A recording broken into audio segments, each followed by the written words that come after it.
Visit Avery.com, Avary, for the most up-to-date news and information on Team Avery. Avery, Avery, Avery, Avery, Avery, Avery, Avery, Avery. The Video Archives podcast with Quentin Tarantino and Roger Avery is back for season 2. Head on over to patreon.com/videoarchives to get ad-free exclusive content and bonus episodes. This is The Gala Show. I'm your reporter on the beat, Gala Avery. On this episode, you may know my guest from her movies, Imitation Girl, Lucky, or VHS 85. Her newest title, Abraham's Boys, follows the story of Van Helsing's family as they flee to start a new life in California. It's a slow burn as the two sons figure out what's really going on in the basement. Today on the mic, I have filmmaker Natasha Kermani. Hi, Natasha. Thanks for having me. Thanks for coming on the show. So before we bring up the topic for today, I have a question for you. And this kind of spins off of another conversation that I had with another female director recently. But I wanted to ask you, why horror? Horror kind of found me, honestly. I've always been a fan of genre. I grew up reading fantasy and science fiction, and that evolved into horror as I got a little bit older and a little bit less scared. So I think horror was always very exciting to me just because it's exciting. And then as I sort of became a filmmaker, I always felt like horror was the toughest nut to crack. It's so technical and so based in sequence and cinematography and sound design. It always, to me, was like this incredible display of filmmaking. And I felt a lot of the strongest, most impactful films that I was seeing was this beautiful combination of drama and the technical prowess of horror filmmaking. So to me, it was always like the biggest challenge. And, me being me was like, I got to do the hardest thing possible. So And do it you did. I'm going to do it. Yeah. So that was kind of the genesis of it. And I have to say I was very embraced by the horror community. And that's a big part of why I'm here as well. My first feature film was really like a lo-fi science fiction film more than anything else. And the horror community found it. And I just felt very embraced by the community and encouraged by the community. And it felt like, okay, this is a really great palette to work with. And these fans are looking for something new and different and exciting. And so this is a really healthy place to be creating. I love that when we talk about the fact that you were embraced by the community, because when I spoke with Mick Garris about horror, and we talked a little bit about like how all the movie people are kind of like the misfits and they all come together to make movies, but the horror science fiction people are the misfits of the misfits. Yes, we're the weirdest. We're the weirdest. We're the weirdest. And sometimes other film genres can disregard horror or disregard science fiction, but the horror people come together and they support and they show up and show out. And I love that. Was there one horror movie in particular when you were younger that you really remember watching and loving? Yeah, I mean, I think there was a lot that was sort of ingrained into my brain as a child. I know that I watched Alien way too young.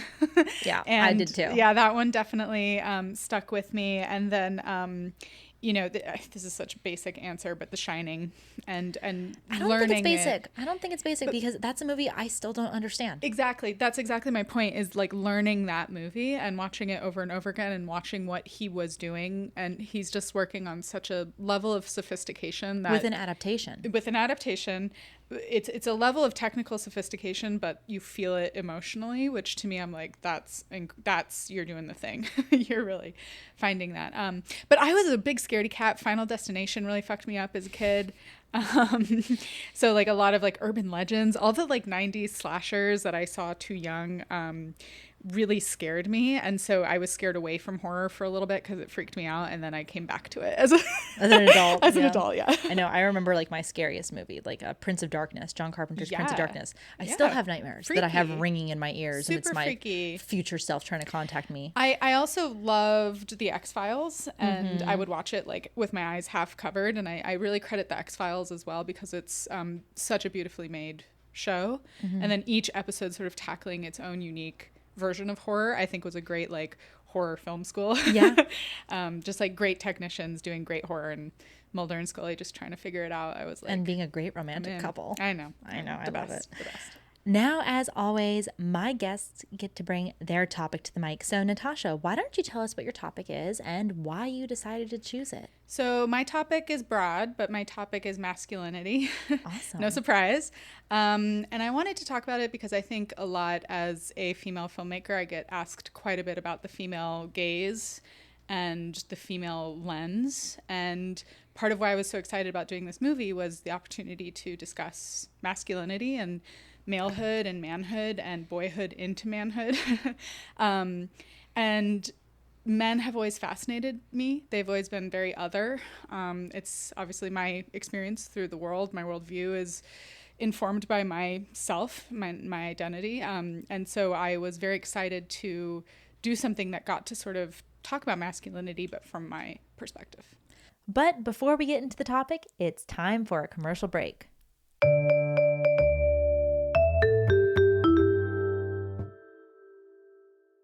Back by popular demand, the Video Archives merch store is up and running. Get your favorite t-shirts, hats, notebooks, stickers, and more at videoarchivesmerch.com. You know me. I write all my notes in the Notes on Cinema notebook, the Gala edition, of course. Check out videoarchivesmerch.com to get yours today.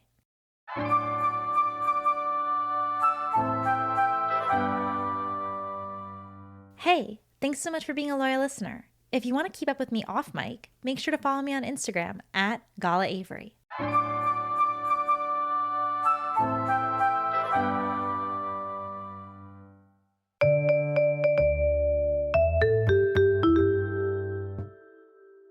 And we're back.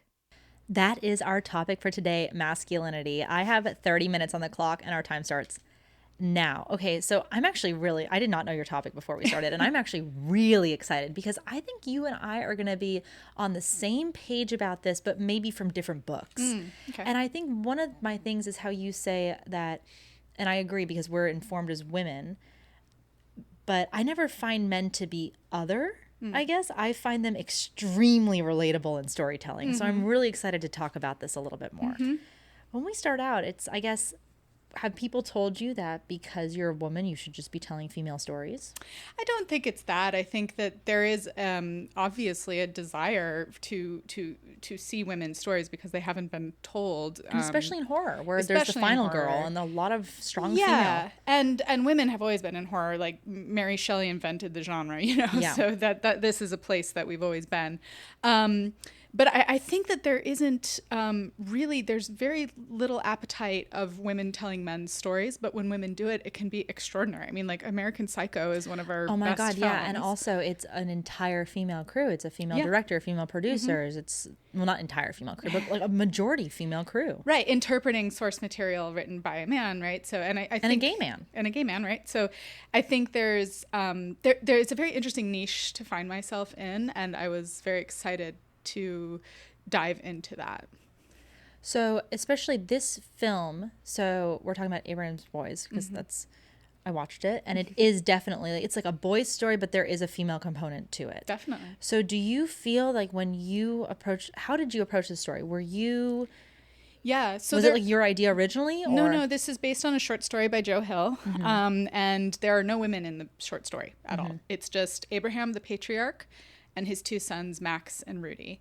There's an old woman who briefly appears at the beginning of the story and then is basically a corpse for the rest of the movie, which was fascinating. And Joe was really exploring relationships between fathers and sons, and sort of this son who is underneath the wing of this legendary patriarch, who is Van Helsing, right? So brilliant idea to sort of make it the Van Helsing character, larger than life, monster hunter. I guess when I said, is it your idea, I more meant, was it your desire to tell this story? Like, were you the one that was like, I want to tell this, or was this a project that was kind of brought to you? It was brought to me. Yep. Producers at a group called Tea Shop brought the short story to me, and I really loved it. And my pitch was basically to put the short story in the middle of the movie. So we get to see a little bit before and we get to see a little bit after. and to expand it out, and then bring in these female characters. So to bring in Mina Van Helsing, to bring in some other characters who we won't, no spoilers. And no spoilers.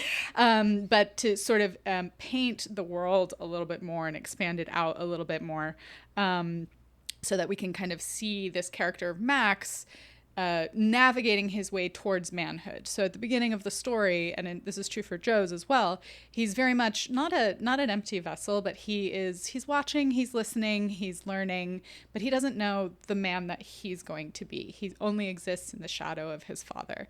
And so by the end of the film, he has made his decision of who he's going to be. It's one of the most classic stories of all time. It's like the boy who must overcome his father. Yeah. And we see this like a lot in classic storytelling. And it's like, I always remember the phrase, it's like one day you find out that your dad is not a superhero. Like when you realize like my dad is just a man. And that's when you become a man because you realize like, oh my God, my father is not Adulthood. a god. Yeah. He's just a man. Yeah. And on the grandest of scales, you have sort of like Kronos and Zeus surpassing Kronos.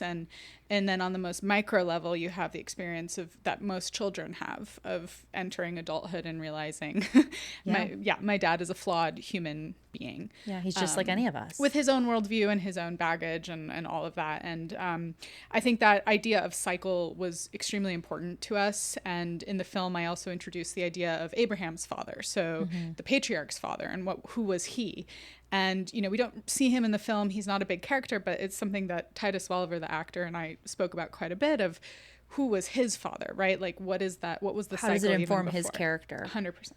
So when we talk about masculinity, I think masculinity in modern terms can be viewed in many different ways. So how do you define masculinity? I think of it a lot in terms of legacy, especially with this film. And the idea that legacy as identity, and that what you leave behind or how you are perceived is, for a lot of men, the most important thing. Maybe in lieu of being present or, doing what makes them happy in the moment, but that this idea of legacy is this most important paramount thing in their existence, and designing all of their decisions around this idea of legacy. And power is the other part of that. Domination, this idea of being the dominant force in every room, in every scenario that you find yourself in, that you have to be dominant. You have to be the most powerful. I find that really interesting. I mean, I do too. I mean, I love men's stories, and my friends will know this. I love sitting down with that 70-year-old guy who's at the bar alone and just talking to him and hearing his story. There's just something very, very special, in my opinion, about when a man who probably throughout his lifetime has not been allowed to share a story or... It's interesting though, because when we talk actually about power and like you are the one in the room, there are men that like are very outward and overwhelming, but then they have parts of themselves that they can't show at all. Oh, absolutely. I mean, that's part of it, right? Is like what you show, what you don't show. It's all part of that calculation. And I find it very interesting because I think I find power fascinating and part of becoming an adult is realizing like, oh, I'm pulled to this person or I'm pulled to this situation because it is dominant. It feels safe because it's dominant. It feels, you're drawn to this huge magnetic thing that is social power, that is literal power, that is however you want it to be. And so much of our society is designed around that, right? And so many of the decisions we make as individuals and as a society are based around that. Around power. And the flip side of that being fear, right? Like the fear of not being in power, the fear of not being dominant means you're vulnerable. It's interesting because my mom always told me fear is the opposite of love. And I think that is kind of, because I always think like sometimes people would say like love and hate is the opposite, but they're both very, very strong love emotions. And hate are the same thing. They're the same thing. It's like when someone hates you, they're only going to talk about you 3 times as much as when they love you. Exactly. What men's stories in cinema were you specifically drawn to? Because when we're talking about masculinity, I know like my masculine characters that like I love throughout cinema. So I wonder if you have any of those. For me, it's The Godfather. And Maybe the epitome of like a masculine, powerful story. Again, it's a bit of the basic answer, but it really is, because Michael is in many ways introduced to power through necessity, through this idea of survival. And that's also been my experience, of my personal experience, right? So my father is a very charismatic, powerful guy, and he's an immigrant to America. And a lot of his power, his charisma, all of these things that make him very attractive are born out of that fear of vulnerability. So Michael needs to survive, right? And the only way for him to survive is for him to be dominant. And so that's what he does, right? And he goes on that journey. And it's so logical, right? Like, it makes so much fucking sense. But it also, at the same time, I think as a woman, you can look at it and say, this is going to hurt, right? Like, this isn't what's best for everybody. And that film paints that so beautifully, that everybody is hurt by the end of that movie, but he had to be dominant. It was the only way that he could see his way through. I like, though, when we're talking about, like, let's talk about The Godfather specifically, how your entry into it isn't necessarily because you relate to the character, but it's because you know a figure in your life that is like the character. Because, like, I'll give an example. Like, I use this example a lot in cinema, because I've had women tell me, or I've had people tell me, like, oh, like, you have to be, and I agree with this for the most part, but you have to have people that look like you be on the screen. And I agree with it, but I also disagree with it, because there are more things to me than just what I look like. There are also the things about me that I am on the inside. And so, like, rollerball is my number one big one. Jonathan, that he just has a dream and he just wants to play ball. Yeah. That's, I get it, because would I trade what I do for the farm? No, I would not do that. I would want to play ball. And so it's just like that. I relate to Jonathan so much. And there's a story that it's like, yeah, there are female characters, but they're very non-characters. They're kind of almost pawns, and that's kind of the metaphor of it. But like, I relate to Jonathan, and I don't have to look like Jonathan to relate to him. Yeah. Well, women are very good at this, right? Because Empathy. we have so few, empathy, but also we've had to see ourselves in male characters, because there's so few female characters that reflect really the emotional things that we're going through, or whatever it is that thematically. I certainly think there's an in, and that for me, for this film, was also an in, was like, I felt like I knew Abraham. I knew Abraham. I know exactly how he behaves when he walks into a room. I understood the guy inside and out, and that's when I know that I can do a movie. If I really understand who these characters are, now I can make decisions, right? Now we can build out the drama, we can build out the story, and it'll have a logic to it, or a flow that will make sense. And then also, we have, because there are more than in this story specifically in Abraham's Boys, there are more than, there are the three main men. There's the father, the oldest son, and the younger son. They all are dealing with their masculinity in separate ways. And of course, there are other characters that we won't talk about. But when you're approaching this, because it is the coming of age tale of two boys that are kind of going maybe in a little bit of different directions, a little bit more sensitive and a little bit more brash, I guess, in a certain way. How are you dealing with working, though, with these kind of young actors? It was great. I mean, they were amazing. And again, we were talking earlier about being in LA, and just having great child actors in LA is because you so shot special. this movie in LA. And when I was watching it, I was like, this is either Santa Clarita or this is like kind of Los Robles, like up in that area. Yeah, and it was Santa Clarita. We were in Santa Clarita. We were at Big Sky Movie Ranch, and it was great. And I love shooting in LA, and I really hope that I can continue to do it. I think, having just really great professional child actors is just such a joy. Because they're kind of becoming men through this process. That's Literally, the weird he thing. outgrew his pants over the course No of the way. film. Rudy, the little one, just incredible. We were like, my God, thank God we finished. No, but that's the crazy thing. I mean, like, an example I'll give is like Bad News Bears. It's Yeah. like when you watch those films back to back, you see that like there's a few characters that have had their growth spurts, Yeah. and like they're trying to like lighten their voice Yeah. and like make them seem like kind of shrink themselves. Well, we were like, quickly get the ADR done before this Quickly voice changes. before he becomes a man. Yeah, It's yeah. like it's interesting though, because when you're dealing with these stories about, I mean, manhood and Yeah. like boyhood, and They really got it though. The kids really got it, and they really. I mean, Brady, the older of the two, it was 18 when we were filming. You know, so he's right there. He's his frontal lobe is developing. it's developing. Yes, developing. Yeah, and but they totally got it. You know, I think they totally got the idea of your dad's in charge. He makes all the decisions. Like that felt very right to them, and I think they were able to slip into it, and they understood the idea of these kids starting to push back against that. Both of them were able to really loop into that. And you talk about, like, you discuss with Titus a lot about like his character and like who his father's character was, etc. How much of the, and I'm curious about this because when we're talking about masculinity and boyhood and manhood, how much of the boys' real life did you kind of cultivate to get their characters?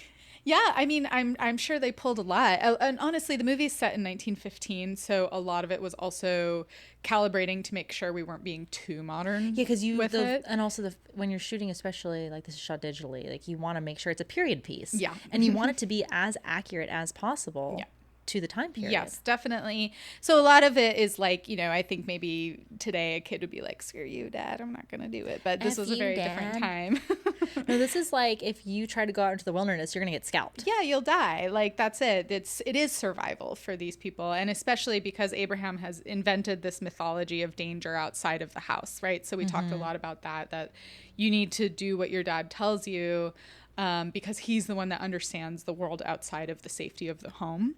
And that idea of paranoia and not fully understanding the dangers around you as a tool, right, that the father basically uses to control his family. And so they really understood that, and they're just very smart young actors. They and seem like it. I excited. When we talk about masculinity, because I find it always interesting what traits are attributed to masculinity, because like, for example, being confident might be attributed to masculinity, and that might not necessarily be attributed to femininity. When we talk about masculinity, are we just talking about male characters? You know, it's interesting. I don't think so. I don't. I think that there is the two sides to everybody, right? And Yeah, you have your yin and your yang. Yin, you have your yang. hot and your cold, your male and your female. yeah, and I think that part of what I, as an adult, have been sort of processing is I think like as a young person who was very confident through my teenage and early adulthood, I was constantly compared to a man. Yeah, I was too. And right. And so we get called a tomboy, we get called this, we get called that, but I felt feminine. I did too. Yeah. I felt like a girl the whole time. Right. That was an interesting thing. I remember I played Barnum in like 9th grade, and they put me in the role of Barnum, and I still felt though like a woman, but Right. it's like other people are like, oh, you're playing a boy role. It's like a boy thing. Right. Right. And I think there's an interesting story to be told there of female power and female confidence. But it's also interesting to think that confidence is distinct from a man's confidence because it's born out of this different story, right? It's born out of a different place. It's born out of a different societal structure. Yeah, I mean, a good example that I would pull from cinema would be like Katharine Hepburn. Sure. Who Great. played a lot of like, I would guess, she's obviously a woman and she's playing a woman, but like her roles, because she's such a strong character in all the ones that she's playing, sometimes like it might be attributed to like a masculine acting, but as you said, it's a societal thing. It's because in that point in history, they're trying to show like women in the newspaper room or women doing this or women doing that, and you can be a strong female character. Yeah, and there's something very ancient about it too. Like if you want to get all woo-woo about it, that idea of sort of like the ancient feminine and sort of reconnecting with that power, which I do think there is something distinct from manhood and masculinity, because it does matter. I mean, not in today's society, it does matter. Like we're facing a generation of men who are struggling with exactly this. Who are told not to be masculine. Right. I Very mean, confusing. it is very confusing. And I am turning 30 this year. And Congratulations. Thank 30s you. is great. You're 30. gonna love it. I'm pumped. I have no problem turning 30. I'm like, woo woo, I'm 30. My return of Saturn is thankfully going to be done. Fuck yeah. Thank God. But I have a lot of friends, both my age and younger, because I have like some kids that I mentor that are like starting from 15 to like 20. And sometimes the things that they tell me, I'm like, you're allowed to have these masculine traits. Like, you're allowed to experience life through this. You're allowed to embrace your manhood. Like, you're allowed to do that. I'm surprised that so many people have been told, no, you can't. Right. And in this sort of spurious idea that somehow that will like make it not toxic or something, which is Yeah, and like insane. it's funny though, because it's like some of the things that I explain to them, like they've been told that it's toxic, but I'm like, no, that's actually a good thing to like. It's nice to hold the door open for a lady. Right. It's nice to pay for being dinner. polite, yeah. It's being polite. It's showing interest. I remember I was talking to one of the guys I know, and he was telling me he really likes this girl and all this stuff, and he was saying like, how do I like progress it? Like, he's kind of nervous, but I think that she likes him too. And I said, well, when you drop her off, walk her to the door. And he was like, I never thought of that. And I was thinking, why not? Like, be the gentleman. Do the masculine thing. Protect the woman to her door. Like, you're dropping her off in San Francisco. Come on. Yeah. I mean, and that's very interesting, right? It's like, and then you have the total opposite side of it. And Then there you seems have to like be the no Andrew healthy, Tate, like hyper masculine. complete distortion. Yeah, of what masculinity really is. Right. And I think what's interesting, and again, this was something that was interesting to me, was that this idea of the patriarch as the dominant force, but then the patriarch who is acting out of fear, right? So if to have a powerful patriarch can be a very good thing, it can also be a very damning thing. And so is it coming from a place of fear and avoiding vulnerability, or can it come from a more healthy place? Our film does not talk about the healthy place. Well, that's also why it's a horror movie. Right. And like, that's an important thing, because if you're talking about the healthy place, I think a big fear, because like when we talk about what is horror, someone's horror and someone's fear could be having a patriarch that is operating out of fear. That's a scary thing. It is to scary. have any kind of leader operating out of fear. Exactly. Whether it's a group of women, a group of men, a group of whatever. It's like Exactly. having whoever's in charge be afraid, and so they're making rash decisions based on their fear. That's scary. Yeah, and I have just found historically a lot of this patriarchal dominance does come from a place of fear, right? It does come from a place of trying to not be vulnerable, to be, again, the most powerful person in the room, because if you're not the most powerful person in the room, you might be a target, you might be vulnerable. Or the people underneath you might be a target and might be vulnerable. Exactly. It's also that. It's like you can be operating out of fear with good intentions. It's a zero-sum mentality. And so, and I think what's interesting in talking about it or having it as a theme in a film is that perhaps it can start a conversation of like, okay, well, what are alternative looks at this, right? Like, how can we look at this not from a zero-sum mentality, but rather like, what is a holistically healthy way for everyone to feel strong and comfortable and safe? Because so much of it is about safety. So much of this film, Abraham's Boys, is about safety and the lack of safety that all of the characters feel. And so this patriarch comes in to fill that void, mostly the void in himself. Yeah. And Well, it's also that's what uncertainty. happens. Uncertainty is a big part of that, right? How do you live in an uncertain world and still feel safe? Yeah, when things are changing all the time around you. And I feel like in our modern age, things are changing faster than they ever have before. Absolutely. It's like every single day I feel I wake up and something is just completely different. I think that there's a lot of parallels to the time of this film, though. I think a lot about how our world feels a lot like the Industrial Revolution must have felt. Well, the Industrial Revolution, everything again is going so fast. Completely and like when we're having our changing. technological revolution and Yeah. things are just going so fast and completely changing, and industry is Exactly. booming in some areas, and then some people are not experiencing that at all. Exactly. And so I think it's fun to go back and look at this turn of the century time where the world completely turned over, because that's the time we're living in as well. And you get great works, right? Like Lord of the Rings comes out of that Yeah. time. So I think that there is a helpful parallel to go back and look 100 years ago at how they were sort of handling this turning of time and how masculinity expressed itself at that time. I mean, this movie, 6 months after basically this movie ends, World War I begins. So there's very much a world where our boys go and get drafted and go to Europe and are fighting. Yeah. In World War I. And Again, so the there's uncertainty of knowing what's going on in the entire world. Exactly. It's like you don't know what's going on in your home. You don't know what's going on in your neighborhood. Like you don't know who those people are down the way, down the river. You don't know what's going on in the world. It's just. And how do you approach that world in a way that keeps you and your family safe, but doesn't endanger the society around you and the people around you? It's a tricky and that's balance. the question. It's a tricky balance. I don't know if we figured it out. We even certainly now. have not. In fact, we have taken several steps backwards, but it's still important to have these conversations, I think. And so that was one of the exciting things about the project for me. Yeah, I think that conversations are the most important thing. And again, it's like when I talk about rollerball, and I had people tell me like this movie like has no women in it, and like the women represent. It's like I don't need a woman to understand what Jonathan's going through. But it's like those are the conversations you need to have with people, because it's like, why do you relate to certain things, or why do you not relate to others, or why are you repelled by these masculine traits, or why are you drawn towards them? Because sometimes and we talked a little bit about toxic masculinity. Say that 3 times fast.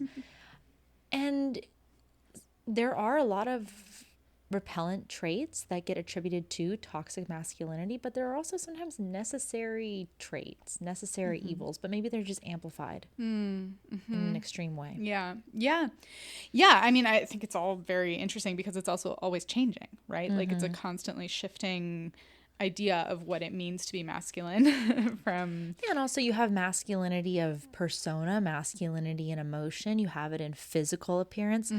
On the Video Archives podcast, we just covered 3 movies, and each of the male leads is like incredibly masculine, but each one looks 100% different and acts 100% different. Cool. And it was interesting, like looking at the 3 of them. Like I don't know if Yul Brynner next to like this really, really, really buff guy, like you'd say, oh, he's the masculine one, but like the way that he's acting and portraying himself, I know it's like, Yul Brynner's pretty much he's like the most, and it's in his most masculine role. So it's like you're looking at him, you're like, maybe just on the street you'd never think that this guy would be like the most masculine dude, but then no, it's like it's not about what you look like.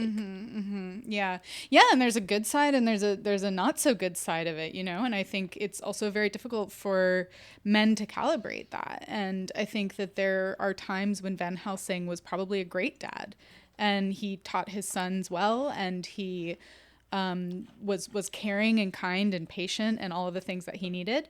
And then there are other times where he took it too far, and it's very difficult to calibrate that. And unless we as a society talk about this stuff, I think it can become rotten. Yeah. I mean, now that we've touched on toxic masculinity, if I can say that word at all, do you believe in toxic femininity? Not really. Why? I don't think, in sociological terms, no. I don't think that it maybe in very like tiny micro like microcosms. Yeah, for sure. Like, of course, there's like a text thread, with too many girls on it, and you're like, this is getting out of control. This is like my group chat for vacation. Yeah, like, of course. Let me get out of like, here. This is getting toxic. I can't do this. Totally, 100%. But in broad sort of sociological terms, I don't know that we've seen a feminist society yet. So it's hard. Well, do you think though, like if there is such a thing as toxic masculinity, there must be such a thing as toxic femininity? Or is it because and correct me if I'm wrong, but like when we're talking about power, I feel like we've mostly been talking about male dominated spaces and male power. So like, does the person in power, like, does the person need to be in power in order for it to be toxic, if that makes sense? I think so. Yeah. In the terms that I'm talking about, I mean, I'm really talking about it in sociological and political terms on a macro scale, and also like with this film on a micro scale in a family. Yeah, we're going from all the way out to all the way in. Society is one big family, right? Like that's what we live in. Whether we like it or not. We're stuck together. So I that's really what I'm interested in, is sort of the ramifications of power and legacy, and when those things become twisted in on themselves. So even the idea that Joe Hill took a famous story with Dracula, right? Like this idea of monsters, and turns it on its head and looks at it 2 degrees to the left. Yeah, and like, who are the monsters? And suddenly, all of these characters become cast in a completely new light. I went back and reread Dracula after reading Joe's short story, and I was like, my God, he's right. Like, everything in Dracula, all of the descriptions of the vampires, of what to do to them, how to kill them, come from Van Helsing. There is no empirical evidence at any point in this novel. The teeth literally retract back into their mouths when they get killed. So like there's really, it is all from Van Helsing's perspective. So just by tipping that over 2 inches, suddenly the whole story becomes completely distorted. Like Van Helsing, the serial killer, rather than like the demented serial killer who thinks vampires are walking around. Exactly. And what kind of system is that? You know, like if our system is so frail that if you take 2 steps to the left and take another look at what's happening, that the whole thing falls apart, that's not a strong system. But it is a system of belief, though, that you have to believe and trust the person that's telling you this, that it's true. It's like, beware prophets, you know? Not only that, but like if we think about a lot of horror stories, and when they're trying to tell people like, oh my God, this is happening to me, and then people don't believe them, and bad stuff happens. Usually a woman. And it's like, in horror movies, it's always a woman. Yeah. Who is like not believed. Who's not believed about things, or who is the person in, even like Alien. Like when we have Ripley and stuff, and she's the final girl. Should have listened to Ripley. Everyone, it's like, it's just this interesting dynamic when it comes to a horror science fiction story specifically, that we do end up having so many female-led stories. And even if they're told by men, even though there are a lot of really good female horror movie directors, there are a plethora of them that I was surprised when I started looking into movies. I was like, wait, this woman directed? Like, yeah, there's a lot. It's very cool. I think it's The Babadook is like directed by a woman. I was like, what? Jennifer Kent. I was like, yeah, she's amazing. I never realized that. Great it's movie. like, it's funny, but there are a lot of really good movies directed by women, but there are also just a lot of majority horror movies, I think, that star women. Well, horror is vulnerability, right? And women are perceived as being more vulnerable. Yeah, I always wondered that. So you put her at the front of the story, right? Like even Dracula, Mina is sort of the heart of Dracula. She's vulnerable. She wears her heart on her sleeve. She is mentally connected to the monster. It is this idea of vulnerability that is a shortcut, I think, for a lot of horror. I made a movie before this called Lucky with Brea Grant that was all about the female experience. So it was kind of interesting going from that story of a society essentially gaslighting a woman, telling her the reality that you see in front of you is not your reality, to this project, which was very much a man creating his reality, and then that reality being shattered or broken or looked at, slightly differently. So I think those 2 back to back were really fun deep dive, into these. Again, we're talking in very broad, like, sociological terms, right? And there's no woman is the same as another, and no man is the same as the other. But horror does give us this very fun palette with which to explore these themes. Yeah, and it also talks to us about everything that's going on in our society. It's a mirror. Kind of, we are able to discuss the problems that are going on. Like when you track horror movies and then you track kind of what's going on in the world around them, there's always a 1-to-1 ratio. So that's all the time that we have for today. But Natasha, is there any final thought that you'd like to share with the audience? Go check out Abraham's Boys. It'll be out later this year, and check out the short story as well. Joe's short story, it's part of 20th Century Ghosts, his collection, which I think is also being re-released this fall. So have a fun little deep dive. Go get your copy of Dracula out and reread it with this new take. Yeah, with new perspective in mind. Abraham's Boys screened at the Overlook Film Festival to rave reviews, including an endorsement from audience member Stephen King. So, make sure you're on the lookout for Natasha's movie once it's in theaters. I'm Gala Avery, and this has been The Gala Show.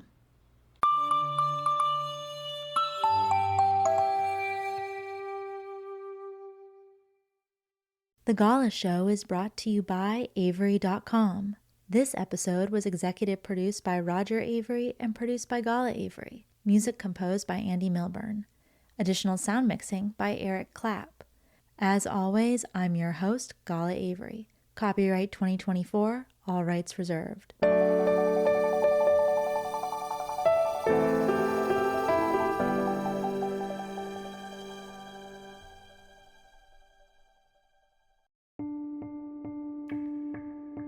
Despite me sharing the same last name with this charity, I don't have any affiliation with it, besides the fact the issue is very near and dear to my heart. Did you know that in the United States, 2.7 million children currently have a parent in prison, and it's estimated that 10 million children have experienced parental incarceration at some point in their lives? I was one of these kids, and as an adult, I am really grateful to be able to give back to Project Avery. Their mission is to build leadership from within by supporting community through programs such as mentoring and outdoor education, and also to remove the stigma surrounding having a parent that's incarcerated. You don't have to feel alone. If you know a kid who could use these resources or would like to donate money or time to the charity, please go to Project Avery, that's AVARY.org, to check out what this amazing charity is all about. Again, that's projectavery.org. Thank you guys from the bottom of my heart.